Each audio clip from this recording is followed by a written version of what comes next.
Meus amados, cada um dentro do seu lar, cada um dentro do seu quarto, como Jesus recomendou quando quiséssemos orar. Que entrássemos cada um dentro do seu quarto e orássemos em silêncio.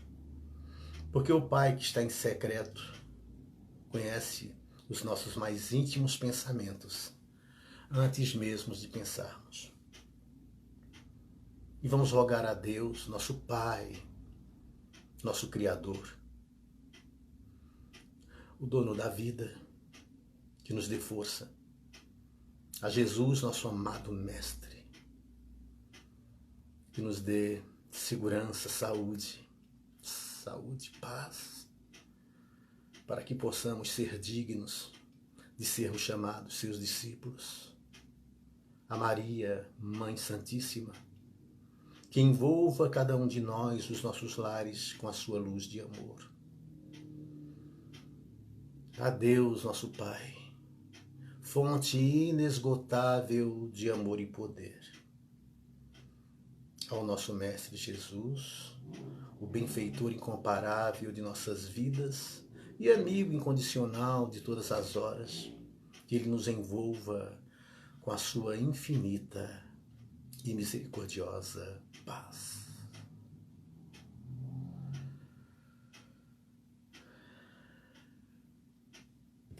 Minhas irmãs, meus irmãos de ideal espírita, conta-nos o irmão X, no livro Cartas e Crônicas, que Allan Kardec, o nosso ínclito codificador, quando separava as anotações e suas pesquisas para elaboração do Livro dos Espíritos, ele se deparou com uma notícia em uma revista da época de que Lutero, o grande reformador, na sua época, havia se desdobrado até o Olimpo, até o terceiro céu, onde um anjo, um benfeitor espiritual, o havia conduzido para que ele visse como é a morada dos bem-aventurados. Kardec, de par dessa notícia, naquela revista que ele lia, ele ficou pensando como seria isso. Como seria maravilhoso visitar o paraíso, a morada dos justos. Como Lutero foi feliz com aquela oportunidade que tivera. E assim, nosso egrégio codificador foi dormir. Foi dormir pensando naquele episódio ocorrido com Lutero. Quando ele teve uma espécie de desdobramento e um benfeitor espiritual ao lado da sua cama o conduziu a uma dimensão espiritual. Mas não era necessariamente o paraíso, mas uma região de muito sofrimento, onde Kardec ouvia, ao lado do seu mentor, muitos choros e ranger de dentes. Ele então perguntou ao venerável benfeitor: quem será que sofre tanto assim nessas paragens? Seriam os crucificadores do Cristo? E o benfeitor fala: não, esses agiram por ignorância, já tiveram novas chances reencarnatórias e já não caem mais no mesmo erro. Eles eram ignorantes. Kardec fala: quem são então que estão nesses sítios de horrores? Seriam os imperadores romanos? Não, Kardec. Nero, Calígula, Tibério não ficam mais aqui nesse ambiente trevoso. Eles também eram ignorantes espirituais. Não sabiam o que estavam fazendo. E tiveram suas chances reencarnatórias em reencarnações de expiação para vencer a eles mesmos e repararem os erros do passado. Kardec fala: mas quem são? Quem sofre tanto nesses sítios? Seriam os perseguidores dos cristãos primitivos, aqueles que perseguiam os cristãos nas catacumbas, o benfeitor fala, não, Kardec, eram todos ignorantes espirituais. Eles já tiveram suas chances reencarnatórias, já tiveram reencarnações sofridas o suficiente para que eles reparassem os erros do passado. Kardec então ficou pensando nos gladiadores, nos conquistadores do passado, em Átila. Ele ficou pensando em Gengis Khan, né? Em Ataliba, em Aníbal II. E antes de falar, o benfeitor disse, não, Kardec, esses conquistadores do passado também eram ignorantes. Já tiveram todas as suas chances, muitos deles estão reencarnados agora para repararem seus erros do passado. Nenhum deles estão aqui. Kardec então olha para o benfeitor e diz assim, mas quem são? Quem são esses que sofrem tanto, que gritam, que choram, que se desesperam, que fazem tremer as fibras mais íntimas do meu ser? As fibras mais íntimas da minha alma sofrem com os gemidos desses irmãos. Quem são? Se não são os crucificadores do Cristo, se não são os imperadores romanos, os perseguidores dos cristãos primitivos, os conquistadores do passado, quem são? Quem são? E o benfeitor olha para Kardec e diz, são aqueles, Kardec, que tiveram uma educação de consciência, que tiveram consciência da existência do bem, das leis de Deus, do cristianismo, do evangelho, mas não fizeram conta. São aqueles que tiveram de cara com a verdade, mas não ligaram. São aqueles que ouviram a palavra do Cristo, mas não deram a devida importância. Kardec, então, volta ao corpo, né, impressionado com aquela visão que tivera, e aí ele elabora a pergunta 642 do Livro dos Espíritos, baseado nesse sonho, o desdobramento que ele teve, onde no outro dia ele apresenta a pergunta aos benfeitores espirituais, que diz, basta ao homem não fazer o mal para ter uma vida segura no futuro, uma vida tranquila, uma vida feliz? E a resposta dos benfeitores espirituais é não. Ele tem que fazer o bem no limite das suas forças, porquanto ele será responsável pelo mal que acontecer, pelo bem que ele deixou de fazer. Né? Então, nessa pergunta de Allan Kardec, 642 do Livro dos Espíritos, fica claro que não basta não fazer o mal. Isso Moisés já ensinou lá atrás, no Decálogo, nos 10 mandamentos. Porque os 10 mandamentos são imperativos de negação, não faça, não faça, não faça, não mate, não roube, não levante falso testemunho, não deseje a mulher do próximo, né? Não cometa adultério, não faça, não faça, não faça. Então, baseado nessa pergunta e resposta de O Livro dos Espíritos, não basta não fazer o mal. Este mandamento do passado, este primeiro mandamento, esta primeira revelação de Deus para a humanidade, já teve seu tempo. E Deus, ele faz revelações à humanidade, aos seus filhos, na medida que estamos preparados para entender o mandamento.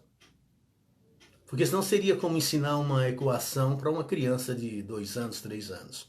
É preciso que ela cresça e adquira uma maturidade intelectual para resolver os questionamentos, as equações que nós passarmos para ela. E assim é Deus. Né? Então não basta não fazer o mal. Então a lei de Moisés fala não faça. Né? A lei de Jesus diz faça. Faça. Lá no Sermão da Montanha, no capítulo 5, no versículo 38 em diante, Jesus diz assim: ouvistes o que foi dito aos antigos, olho por olho, dente por dente. Eu, porém, vos digo, ame, ofereça a outra face, se alguém te ferir à esquerda, ofereça-lhe a direita. Se alguém te tirar a túnica, dele também a capa. Se alguém te forçar a andar 1 milha, ande 2 com ele. Porque naquela época os romanos, quando pegavam um judeu, para judiar e humilhar, faziam com que o judeu andasse 1 milha com seus alforjes, com os alforjes dos seus cavalos, para humilhar mesmo. Jesus sabia disso e disse: se alguém te forçar a andar 1 milha, ande 2. Ofereça a outra face. Não resistais ao mal, mas pagai o mal com o bem. Antes de Moisés, antes da famosa lei de Talião, estabelecida por Moisés, do olho por olho, dente por dente, o que acontecia era muita desigualdade, não existia justiça em absoluto naquela época. Eram povos selvagens. Um dos descendentes de Caim, aquele que matou Abel.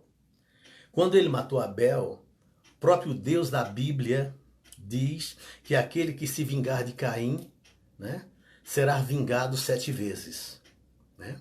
Caim então se casa, tem suas gerações para frente. Um dos descendentes de Caim, 4 ou 5 gerações para frente, um senhor chamado Lemeque, que tinha 2 esposas, a Adá e a Silar, ele as chama e fala assim: Deus pediu para que os vingadores de Caim, né, sofressem 7 vezes. Eu, porém, vos digo que é 70 vezes 7. Aliás, ou seja, 77 vezes. Se alguém se vingar de mim, porque ele havia matado um homem e uma criança, né, que ele seja vingado 77 vezes. Então, essa barbárie vem de muito tempo. E o povo, até a época de Moisés, agia dessa forma. Era muito injusto. Então, a lei de Talião, que é olho por olho, dente por dente, pé por pé, mão por mão, né, contusão por contusão, era uma lei justa, porque igualava. Né? Não tem mais sentido isso. Pagar o mal com o mal na mesma proporção.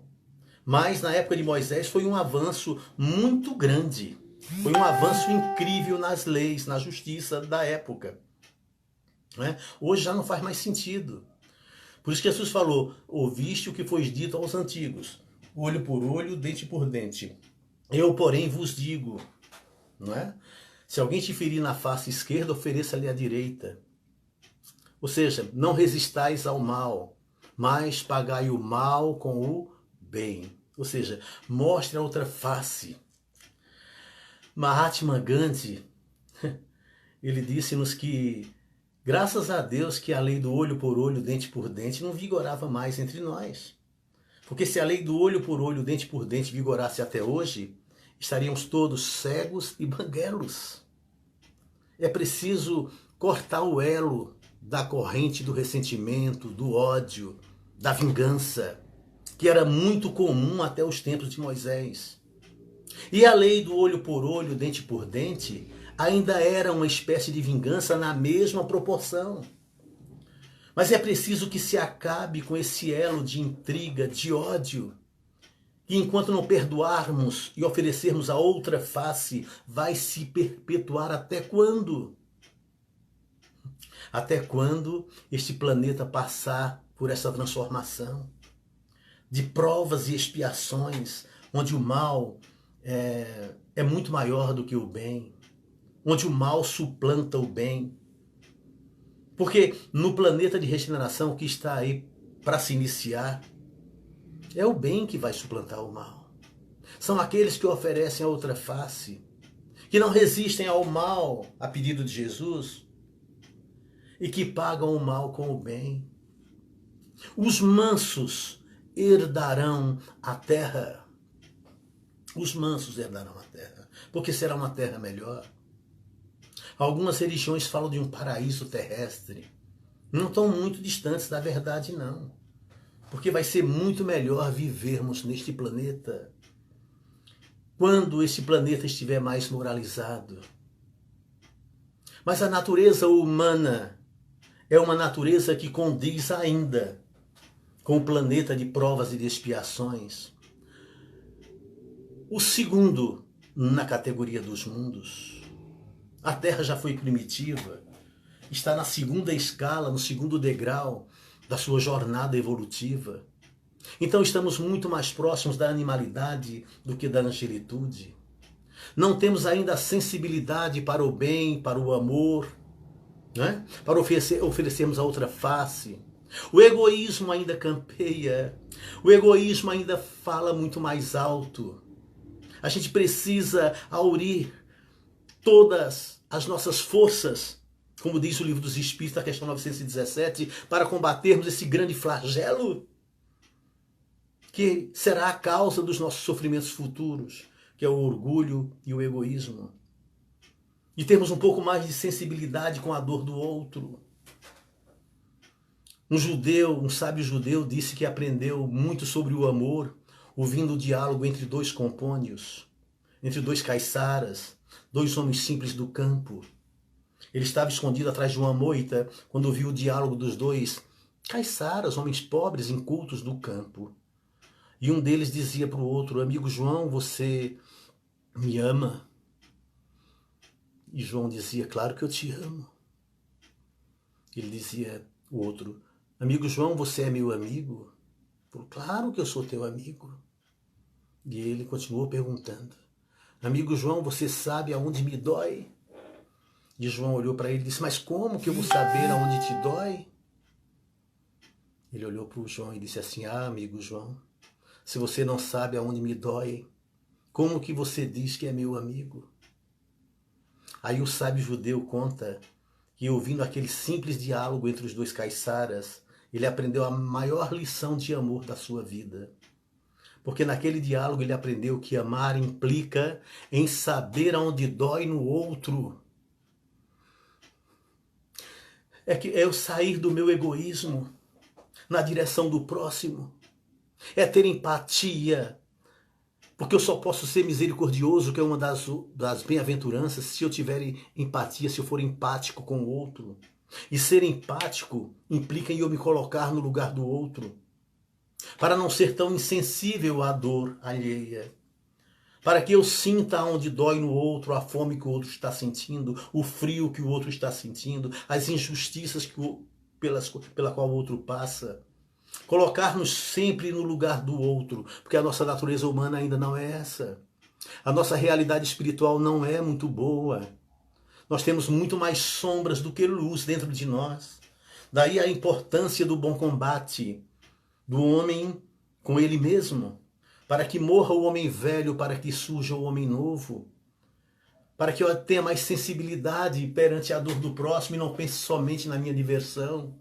E não pense somente nos meus prazeres pessoais. Lembro-me que no século passado, há aproximadamente uns 25 anos, né, a banda UD de Lisboa fazia um show beneficente em praça pública para arrecadar fundos para os irmãos que passam fome na África. E são tantos que passam fome, são tantos que morrem diariamente de fome naquela região, que eles fizeram esse show para arrecadar alimentos e recursos para a África tão sofrida. No intervalo entre uma música e outra, Bono, o vocalista da banda, ele disse as seguintes palavras: meus amados, vocês sabiam que enquanto eu estou me dirigindo a vocês com essas simples palavras, está morrendo 5 pessoas de fome na África? Quando ele disse isso, alguém gritou lá do público: então para de falar e canta. Meu Deus, que insensibilidade. Ele falava de uma questão de tempo, em pouco espaço de tempo, 5 minutos, morrem 5 pessoas de fome na África. Não, mas o fã dele só queria ouvi-lo. Para de falar e canta então. Como se isso fosse amenizar as mortes lá na África. Então, eu vejo nesses eventos uma insensibilidade ainda muito grande de pessoas que pensam somente em si mesmas. A humanidade vem evoluindo. Eram 77 vezes a perseguição daqueles que matassem Lemeque. Moisés chega e fala olho por olho, dente por dente. Jesus chega e fala, ofereça outra face, né?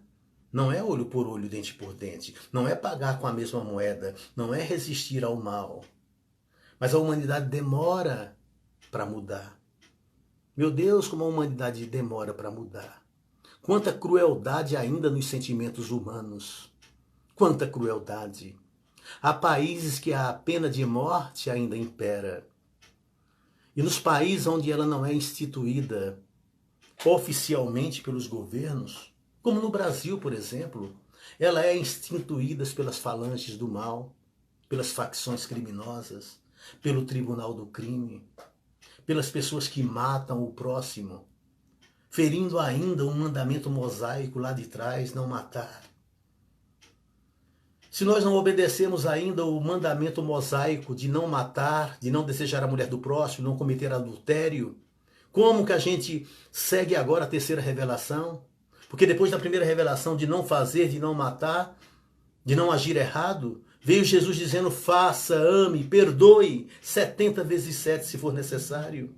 E mandarei o Consolador que lembrará o que eu disse e dirá muito mais.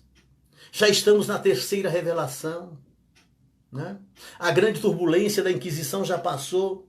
Os sinais dos tempos estão aí visíveis. E nós estamos aqui, ainda presos no velho e conhecido orgulho e egoísmo. Até quando? Até quando vamos despertar para a realidade? As penas de morte eram cruéis no passado.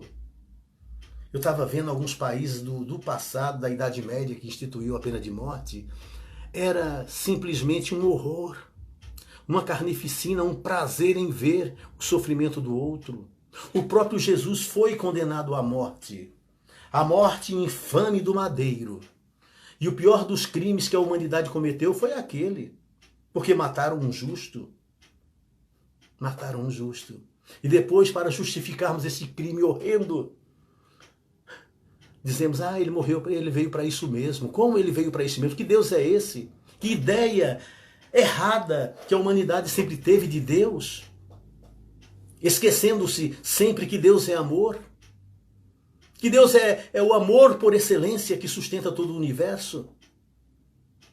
Que o sangue de Jesus tem poder, que sangue? Aquele sangue derramado no madeiro, na cruz, o sangue material que nem existe mais? Não, meus amados. O sangue de Jesus que tem poder chama-se sua doutrina. Esse tem poder, mas é a doutrina que Jesus deixou. E não adianta clamar Senhor, Senhor, Senhor. Mas é aqueles que fazem a vontade do Pai, que ele veio dizer qual era a vontade do Pai com relação a todos nós. Não é? Na lei de destruição, que está lá no terceiro livro do Livro dos Espíritos, Kardec fala da crueldade humana. Né? Que ainda podemos ver muita crueldade que campeia pelo planeta Terra. Kardec pergunta na questão 752 do Livro dos Espíritos, podemos ligar o sentimento de crueldade ao instinto de destruição? Olha só, porque o instinto de destruição é uma lei, está dentro de uma lei de destruição, mas uma lei natural, uma lei natural. Quando as destruições acontecem de forma natural, é uma lei divina. Não cabe a cada um de nós querer fazer justiça com as próprias mãos e destruição. E praticar a lei de Deus com as nossas próprias mãos. De maneira alguma. E a resposta é, o instinto de conservação é o próprio instinto de destruição. É o próprio instinto, o instinto de conservação é o próprio instinto de destruição na sua forma pior. Porque destruição às vezes é necessária, mas a crueldade jamais o é. Ela é sempre a consequência de uma natureza má. Ou seja, a crueldade humana é sempre consequência de uma natureza má. De uma pessoa que se compraz com o sofrimento do outro. De uma pessoa que tem a maldade dentro de si e às vezes nem se dá conta, acha que é normal. Porque o mundo é assim. Ora, mas não vos conformeis com o mundo, Romanos 12. Mas transformai-vos pela renovação da vossa mente para entender qual é a boa, perfeita e agradável vontade de Deus. Ora, eu vejo na Bíblia Sagrada várias partes onde me ensina a fazer a vontade de Deus e não a minha. As Escrituras Sagradas vieram para me ensinar como fazer a vontade de Deus. E Jesus resumiu: ame a Deus sobre todas as coisas e ao próximo, como se for a você mesmo.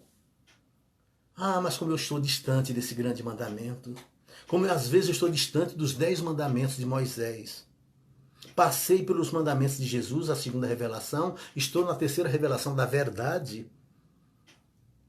E não pratiquei ainda nem a primeira. A contento? Não é?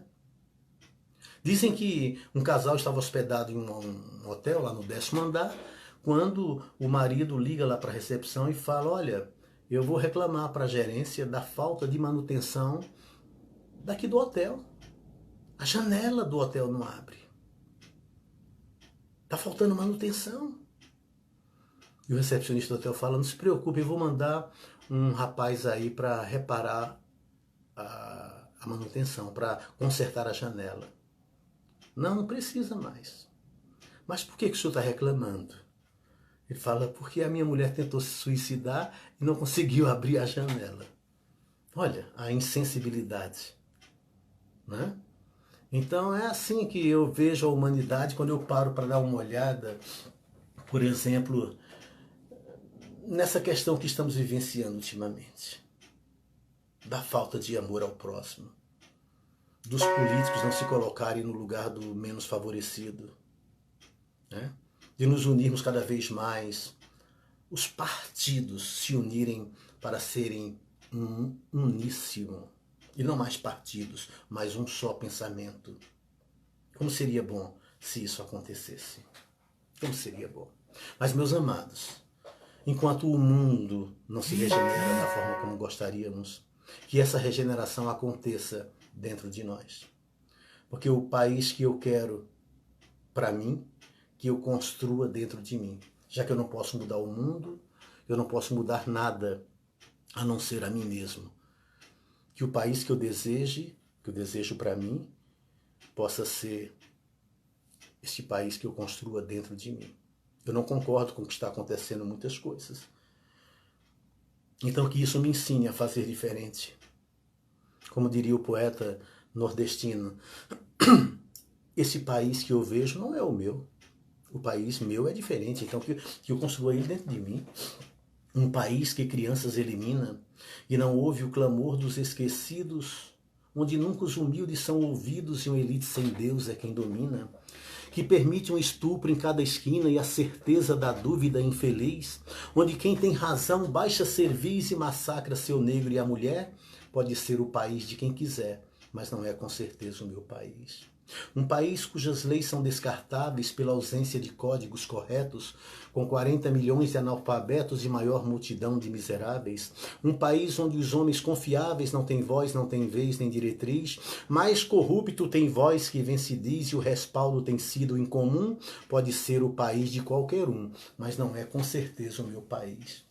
Um país que perdeu a identidade, sepultou o idioma português e aprendeu a falar pornofonês aderindo à total vulgaridade.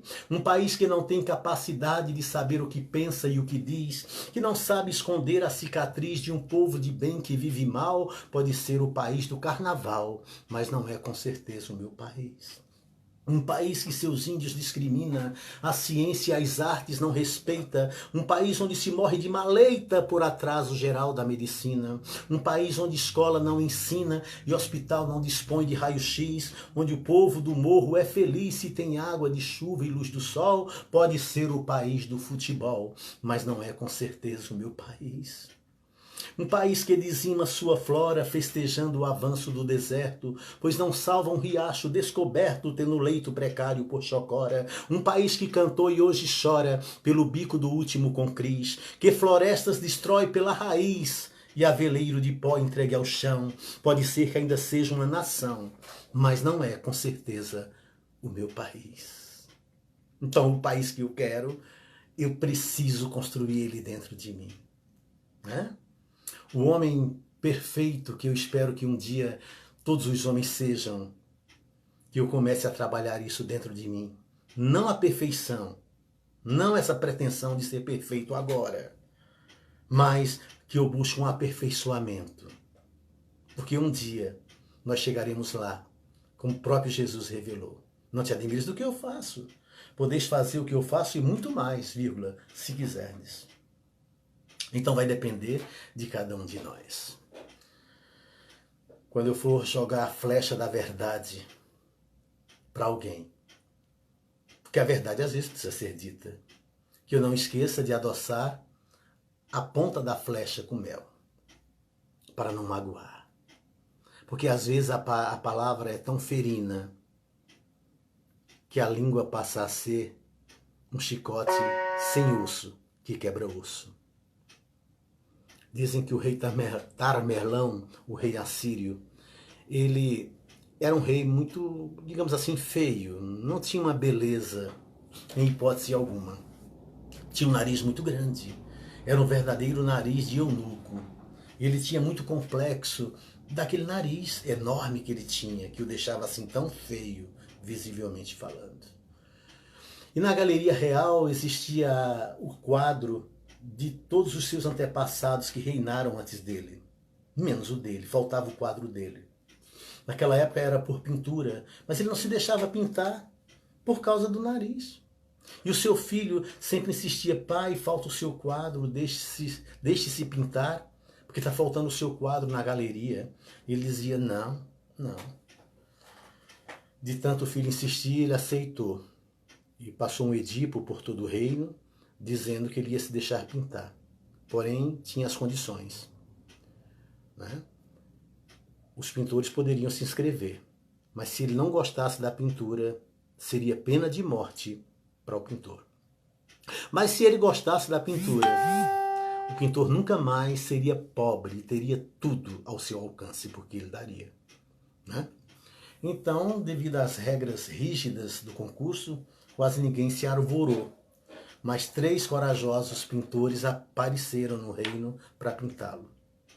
O primeiro, então, sabendo que ele precisava gostar da pintura, pintou um retrato autêntico, com o nariz de eunuco bem visível, para ficar um quadro bem real.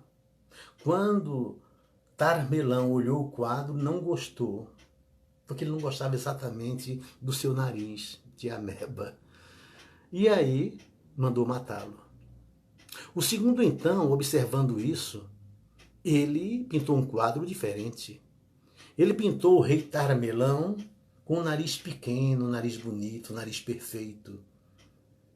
Mas não era real. Quando o rei Tamerlão olhou aquilo, era uma aberração. Não era real, não condizia com a realidade. Né? E mandou matá-lo.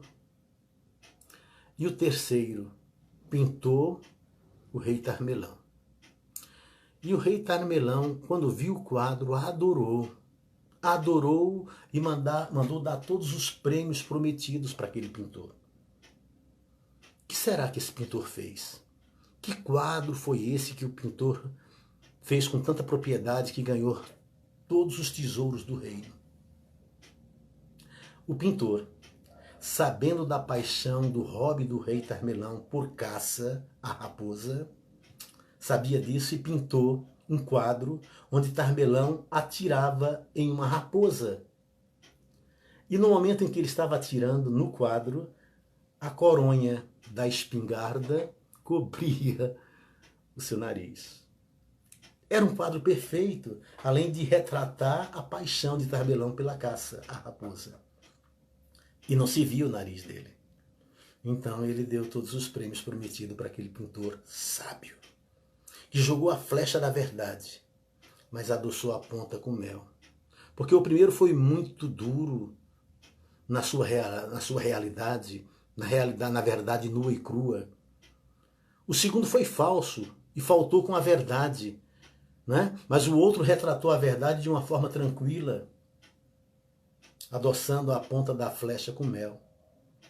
Talvez seja por aí o nosso treinamento para sermos um pouco melhores, trabalhando a maledicência em nós mesmos, passando pelo crivo socrático, todas as informações que venham nos chegar, quando vierem nos falar mal de alguém, que passemos a informação pelos 3 crivos socráticos. Por exemplo, quando alguém ia falar mal de alguém para Sócrates, Sócrates dizia: já passou pelos 3 crivos? Que crivos? Da verdade, da bondade e da utilidade? O que você vai me contar sobre essa pessoa é verdadeiro? Não sei, Sócrates, me falaram. Não passou pelo primeiro crivo. O que você vai me falar sobre essa pessoa é útil? Não, Sócrates, útil não é. Então não passou pelo segundo crivo. O que você vai me contar sobre essa pessoa é bom? Não, bom não é, Sócrates. Então não passou pelo terceiro crivo. Se não é verdadeiro, se não é útil, se não é bom, deixemos isso de lado e cuidemos das nossas vidas. Claro que a gente não precisa seguir à risca esse preceito, né? Mas é não darmos atenção ao boato, à fofoca, à maledicência, porque é onde tudo começa. A maldade, a crueldade, a revelação da nossa mais íntima natureza acontece por aí. Se a gente começar a brecar isso, talvez a gente tenha uma vida mais correta, digamos assim. Porque é para isso que nós estamos aqui. É para passear, é para nos divertir, é para nos alimentar, é para passearmos. Também faz parte da vida. É para ganharmos dinheiro. Também, normal, nada contra. Nem Jesus foi contra. Mas a parte essencial da vida é a nossa evolução. Nós precisamos vencer a nós mesmos. É para isso que nós estamos aqui. E vamos voltar quantas vezes forem necessárias para atingirmos o nosso desideratum, que é a perfeição, que é a nossa evolução espiritual.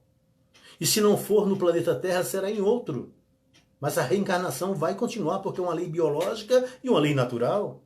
Então, que seja na Terra, que sejamos mansos o suficiente para merecermos a Terra, para herdarmos a Terra. Meus amados, eu quero encerrar com uma frase de Jó. Eu quero encerrar com uma frase de Jó no seu livro, onde ele diz assim: quando nascemos, nós chorávamos e todos sorriam. Que vivamos de tal forma que ao morrermos, todos chorem, mas nós sorríamos. Meus amados, eu quero deixar, como eu tenho feito nessas lives, uma saudação, uma despedida para cada um de vocês. Uma despedida que os escoceses faziam na Escócia da Idade Média, camponesa ainda. Quando as pessoas que se amavam iam se despedir umas das outras, diziam mais ou menos assim, e eu quero fazer minhas as palavras deles para com vocês. Que o vento sempre assopra em suas costas, te impulsionando avante. Que o sol sempre brilhe em seu rosto, iluminando seus passos e levando luz e alegria à sua vida, às vezes difícil.